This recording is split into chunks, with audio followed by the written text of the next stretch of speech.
Good morning. My name is Bob Gaines, not Janie Wilson, and that's all to her advantage. Because this talk is the one on stewardship before our campaign in the fall, I feel a little bit like the minister who called the little children down front for the children's sermon and said, I want you to tell me the first thing you think of when I say the word frogs. A little boy shot up in the back and said, God. And the minister said, that's very interesting. Why do you think you thought of God? And the little boy said, because I knew you didn't call us down here to talk about frogs. And in the same way, I can assure you that your rector and your stewardship committee did not invite me down here to talk about frogs. As I am not able to be with you, I thought in the place of a homily or a sermon, we'd have a fireside chat. Today, we are reading the Ten Commandments, and they teach us how to be in the right relationship with both God and our neighbor. The first 4 commandments describe our relationship to God, and the last 6, our relationship to our neighbors. But we also have the gospel passage in which Jesus is using the parable to answer the question, by whose authority do you do these things? A question posed by the chief priest and the elders. Jesus, in return, tells the story of the landowner who's cleared the land, built a vineyard, a wine press, and a tower, and then leases the land to the tenants who, unfortunately, refuse to give him the agreed upon price for their lease. He sends several messengers who are mistreated, finally killed. At long last, he sends his son, and the lessees do the same thing. They kill him and throw him out. Jesus then asks the chief priest and the elders, what is to be done when the master comes, when the landowner comes? And the chief priests and elders say, why, kill those miserable wretches and throw them out. But they have completely missed Jesus' point, haven't they? Jesus is saying that God is the landholder, and the chief priests, the dishonest tenant, who will be killed and thrown out. I'm suggesting this morning that God has installed us as the tenants of our vintage here at 144 Caldwell Street. The frightening question to ponder as we move forward is whether we're the old or the new tenants. But what we do recognize is that in order to be fruitful in our vineyard, it must be built on the foundation stone that the builders rejected. It must be built on furthering the work of Jesus. We don't start from scratch here as we set up our vineyard. There have been many who have toiled in the fields since we started in 1870 and have given us a wonderful start. Lately, we got a much more timely gift when God, working through David Stringer, David, proposed a capital campaign to clear away our crippling mortgage. Then God showed up to help us work together and show us we could move this particular rock out of the garden. More lately, after the arrival of Reverend Janie, we began planting new vines. Then the pandemic struck. Today, 7 months later, your vestry, tasked with planning the budget for next year, asks you what kind of vineyard do you envision for 2021? Here I stop to say, if you've lost your job or a business owner who has seen revenues steeply decline, we, your church, fully understand that your work in the vineyard will of necessity decrease in 2021. Furthermore, if you're in trouble, we want you to let us know so that we may reach out a helping hand. Helping hands are what our vintage family is all about. We heard the Ten Commandments a while ago. Jesus summarizes all the law and the prophets so nicely for us. The first commandment is to love the Lord your God, and the second is to love your neighbor as yourself. So if you're in trouble, let us hear from you. Let us love up on you. Please call our financial secretary, Robin Brown, in the church office Tuesday and Friday through Friday mornings. You can also contact Reverend Janey, James Hale Burgess, the head of our Stewardship campaign, or Kathy Smith, our senior warden. Anybody can talk to lovely Kathy Smith. Shoot, you can even call me if you need to. But what about the rest of us? Ones who were not severely damaged by the pandemic. Once I was in a group of people when a young lady was asked a very impolite question. She was asked, "Why are you not married?" She replied, "Well, in part because I guess no one's asked me." Lest you feel you too have not been asked, I'm here asking you. When I joined the Episcopal Church in 1975, I was told that three things Episcopalians never did. We never talked about Jesus, we never touched anyone, and we never asked for money. While much of that has changed in our present-day church, thank goodness, there is still a lingering suspicion of impoliteness about asking for money. But I'm asking you join me in increasing your pledge or your contribution by at least 10% over last year. Notice there's a difference between the biblical standard of 10% and simply raising your giving by 10%, whether or not you're tithing. I know that raise will be difficult because I too live on a fixed income. I have my pension and my Social Security. Furthermore, when my wife passed away in 2014, I lost her pension and Social Security, and my household income decreased by about 3/8. So I know what I'm asking. I know it will be hard.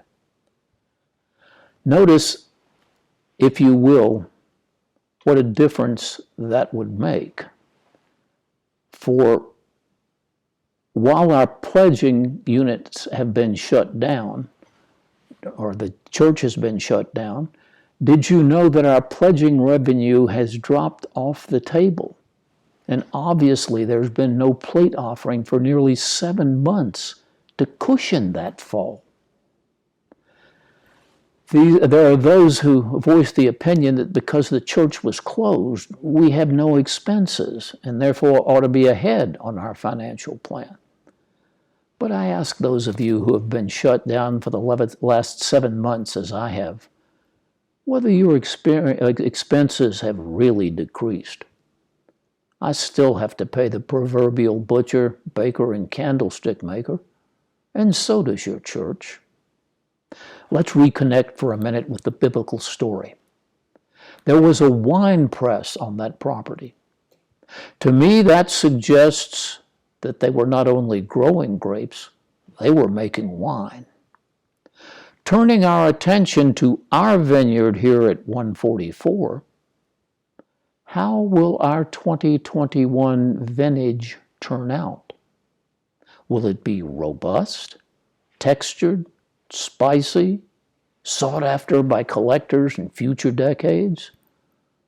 Or will it be half vinegar and undrinkable? We are the vintners who will make that choice for our 2021 output, and not only for 2021, but Reverend Janey reminds me that in our current financial condition, We are drinking up the reserves of generations of winemakers who came before us. Will you help us in the vineyard?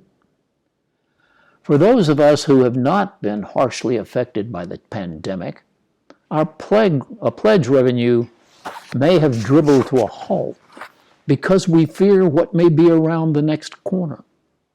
Indeed, there's some concern for fear as we hear that the virus may resurge with the return of cold weather.